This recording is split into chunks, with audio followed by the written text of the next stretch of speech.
Episode dimulai dengan tekad Anirudh yang semakin kuat untuk tidak meninggalkan Janak. Ia mengatakan pada Lalon bahwa ia ingin membawa Janak pergi ke luar negeri dan memulai hidup baru bersamanya. Meski diingatkan Lalon bahwa ia masih menikah dengan Arshi, Anirudh menegaskan siap menceraikan Arshi. Bahkan jika Arshi menolak, ia bersumpah akan tetap hidup bersama Janak di rumah terpisah. Lalon mencoba menenangkan Anirudh dan menawarkan Janak tinggal sementara di rumahnya, lalu memintanya pulang demi Apu. Setelah Lalon pergi, Anirudh larut dalam kenangan kebersamaannya dengan Janak. Di dalam penjara, Janak menari dengan frustasi. Ia diberi peringatan oleh sipir agar bersiap menghadapi sidang esok hari dan mematuhi aturan. Para napi mulai menginterogasinya dengan pertanyaan tajam soal kasus penculikan bayi. Janak dengan tegas menyangkal tuduhan itu dan berteriak bahwa ia tidak pernah mencuri bayi siapapun. Saat mereka mulai mencampuri urusan pribadinya, Janak balik menantang mereka untuk memikirkan hidup masing-masing dan masa depan. Ia berbicara tentang bakat dan harapan, mengungkap bahwa ia seorang sarjana dan bisa menari. Meski diremehkan, Janak menerima tantangan untuk menari, mempertanyakan apakah tarian bisa mengubah hidup mereka. Sementara itu, di rumah Bose, Mrinalini yakin Janak akan segera bebas dan menegaskan bahwa pelaku fitnah akan mendapat balasan. Arshi tersulut emosi, menuduh Mrinalini memihak Janak. Pertengkaran memanas hingga Arshi terang-terangan mengakui kebenciannya dan bersumpah membuat Janak menderita, karena merasa Anirudh selalu memilih Janak. Saat Arshi menelepon Anirudh dengan menyalakan pengeras suara, Anirudh dengan dingin mengatakan ia tidak akan pulang karena sedang menunggu di luar penjara. Ia bahkan meminta cerai, mengaku ingin hidup bebas dan menyatakan dengan berani bahwa pernikahannya sebenarnya adalah dengan Janak. Ia ingin cerai dengan Arshi dan menikahi Janak. Pernyataan itu mengejutkan semua orang dan membuat Arshi murka. Arshi bersumpah tak akan pernah menceraikannya. Di sisi lain, terungkap sisi gelap Bipasa. Nandini ditekan Sarveswar karena menginginkan uang. Bipasa menyusun rencana licik untuk memanipulasi Janak dengan membuatnya percaya bahwa Anirudh dalam bahaya. Puncaknya, Bipasa pun mengaku bahwa Sarveswar adalah ayah kandungnya. Ada momen emosional di penjara. Janak mendengar suara nyanyian Anirudh dari luar. Tersentuh oleh cinta dan pengorbanannya, Janak menari dengan penuh perasaan. Anirudh menatapnya dari kejauhan dengan air mata, menegaskan bahwa cinta mereka tetap hidup meski terpisah jeruji besi. Penampilan tari Janak di dalam penjara yang berhasil mengesankan para tahanan lain. Salah satu dari mereka bahkan meminta Janak mengajarinya menari. Namun Janak menegaskan bahwa ia percaya pada hukum dan yakin akan ketidakbersalahannya. Sementara itu, Apu merasa cemas memikirkan keberadaan Lalon dan Anirudh. Akhirnya Lalon pulang dan memberitahu bahwa Anirudh masih keras kepala masih menunggu di luar penjara. Di dalam sel, Janak menolak makan, tetapi teman satu selnya terus membujuk.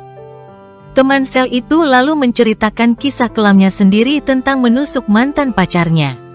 Sebaliknya, Janak membuka hatinya dan mengakui cintanya pada Anirudh, tapi Anirudh sudah menikah. Meski mencintainya, Janak tidak ingin menghancurkan pernikahan Anirudh. Di sisi lain, Anirudh duduk termenung, memimpikannya hidup bersama Janak selamanya. Di rumah Bose, Arshi gelisah memikirkan kemungkinan Janak dibebaskan. Tanuja menepis kekhawatiran itu, tetapi Sup mengingatkan bahwa pengadilan cepat bisa saja segera menjatuhkan putusan. Arshi mengancam akan meninggalkan rumah jika Janak kembali. Percakapan ini didengar oleh Bipasa, yang kemudian mengungkap rencananya untuk menyingkirkan Janak dengan mengatur agar ia ditempatkan di lokasi lain atas perintah pengadilan. Ia meminta dukungan Arshi dan Sup agar Janak tidak pernah kembali ke rumah Bose. Sementara itu, Apu tetap berharap Janak akan pulang. Lal mulai curiga pada gerak-gerik Bipasa dan menuduhnya bertemu Sarveswar. Bipasa membantah dan mengaku Sarveswar mengancamnya. Bablu menyarankan agar Bipasa berkata jujur. Tetapi Bipasa terus menghindar. Di sisi lain, Anirudh nekat menghadang mobil polisi karena yakin Janak akan segera dibebaskan. Inspektur memperingatkannya dan mengancam akan membuat laporan terhadapnya. Janak, meski terharu oleh dukungan Anirudh, tetap memintanya pergi. Namun Anirudh bersumpah tidak akan meninggalkannya dan akan terus berada di sisinya apapun yang terjadi. Anirudh menegaskan dalam hati bahwa Janak adalah hidupnya dan ia akan selalu berada di sisinya. Di rumah, Bipasa bersikeras pergi dengan alasan menemui pengacara. Lal dan Bablu mencurigainya. Bipasa mengaku uang penjualan rumah Nandini akan diberikan kepada Sarveswar. Bipasa kemudian menemui Janak dan mengatakan sepupunya, Chirag, akan menjemputnya setelah bebas. Janak memperingatkan Bipasa bahwa tindakannya bisa berujung penjara, namun Janak setuju tinggal sementara di rumah Bipasa sebelum pergi dari kota. Di rumah bose, Mimi menyatakan ingin membela Janak di pengadilan meski orang tuanya bisa marah. Di pengadilan, Anirudh menemui pengacaranya dan memintanya membela Janak. Namun Janak tetap memilih membela diri sendiri karena yakin akan ketidakbersalahannya. Sidang dimulai saat pengacara Arsy menghadirkan perawat Sunita sebagai saksi yang menuduh Janak terlibat perdagangan bayi. Janak membantah keras dan menyatakan tak pernah mengenal Sunita. Pengacara Janak kemudian mematahkan kesaksian Sunita dengan bukti bahwa Sunita pernah terlibat kasus perdagangan anak. Setelah itu, Janak meminta izin berbicara di hadapan hakim. Ia mengungkap bahwa Sristi adalah ibu kandungnya yang tak pernah mengakuinya, serta bahwa Arsy, saudara perempuannya sendiri, yang melaporkannya. Janak juga menegaskan bahwa pernikahannya dengan Anirudh bukan kebohongan, dan Sristi dan Arsy telah banyak menyakitinya.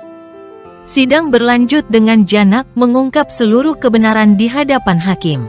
Ia menjelaskan bagaimana Brij Bhushan membongkar masa lalu Sristi, termasuk pengkhianatan dan keterlibatannya bersama Kul Bhushan hingga menyebabkan kematian Brij.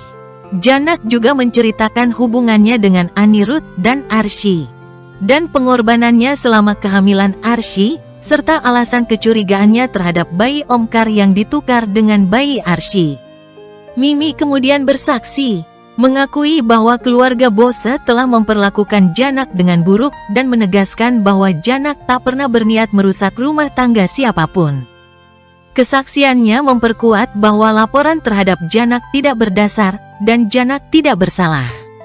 Arsy tetap menyalahkan Janak atas kematian bayinya. Namun kesaksian dokter menegaskan bahwa Janak sama sekali tidak bertanggung jawab dan insiden terjadi karena kelalaian di ruang perawatan. Anirudh maju ke hadapan hakim, membela Janak sepenuh hati.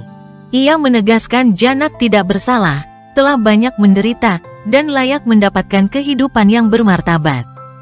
Polisi Sanjay kemudian memastikan tidak ada bukti kuat bahwa Janak bersalah. Hakim akhirnya memutuskan Janak tidak bersalah dan membebaskannya dari semua tuduhan. Anirudh langsung menyatakan siap memulai hidup baru bersama Jahan. Namun Janak diam-diam memilih menjauh agar tidak merusak keluarganya. Ia berterima kasih pada Mimi dan dibawa keluar pengadilan. Di akhir episode, Bipasa menyambut Janak dengan penuh kehangatan dan menawarkan tempat tinggal sementara. Ia memperkenalkan Chirag sepupunya. Janak setuju tinggal di tempat Bipasa untuk sementara. Namun senyum licik Bipasa memberi isyarat bahwa bahaya belum sepenuhnya berakhir. Bersambung. Berikut ini kesimpulan episode ini serta cuplikan episode yang akan datang. Janak memilih berdiri sendiri di hadapan hukum, bukan karena sombong, tetapi karena keyakinan bahwa kebenaran tak butuh topeng dan sandaran palsu. Cinta Anirudh kepada Janak berkembang menjadi keberanian. Ia rela kehilangan status, rumah, bahkan pernikahannya demi membela perempuan yang ia yakini tak bersalah. Namun tragisnya, ketika kebebasan akhirnya diraih, Janak justru memilih mundur. Ia menang di pengadilan, tetapi kalah dalam urusan hati. Demi tidak merusak keluarga orang lain, Janak menelan perasaannya sendiri dan memilih pergi, meski Anirudh siap mengorbankan segalanya. Di sisi lain, Arsy tenggelam dalam amarah dan penyesalan. Sementara Bipasa muncul sebagai ancaman baru dengan senyum manis yang menyimpan niat licik. Kebenaran memang menang, tetapi bahaya belum benar-benar berakhir.